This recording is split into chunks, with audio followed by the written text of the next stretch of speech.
Največ 5 svetniških mest v občinskem svetu ima stranka SDS.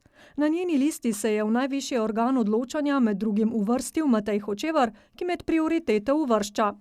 Predvsem medgeneracijsko druženje in pomoč, informacijska pismenost občanov in občank ter zagotavljanje in reševanje stanovanjske problematike mladih družin. 3 svetnike v občinskem svetu ima drugo uvrščena na lokalnih volitvah Lista za gospodarski razvoj, ki napoveduje konstruktivno podporo vsem projektom v dobrobit ljudi. Zavzemali se bomo pa za gospodarsko cono, da bodo nastajala nova delovna mesta. In to nam bo tudi velik cilj, da bomo poskušali kakšno tako pravo varianto, prave gospodarstvenike pripeljati.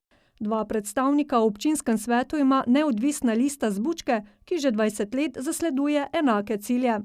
Se pravi, napredek vsakega kraja v občini, se pravi, da vsak krajan, občan te občine čuti to občino, se pravi, da je to nekaj njegovega. Društvu upokojencev in Slovenski ljudski stranki je v novem sklicu pripadlo eno svetniško mesto.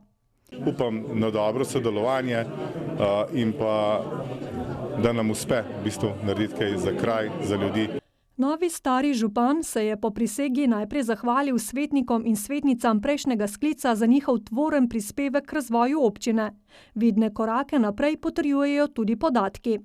Govorimo o izključno investicije 15 milijonov 700, od tega 9 milijonov 200 nepovratnih sredstev oziroma države in Evropske unije in dobrih 6 milijonov evrov je zagotovil občinski proračun.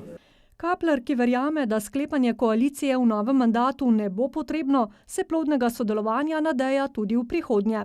In to je ključnega pomena, da bomo s takim tempom nadaljevali kljub razmeram, ki niso najboljše. Na januarski seji bo v svetniške vrste namesto župana stopila Ana Colnar.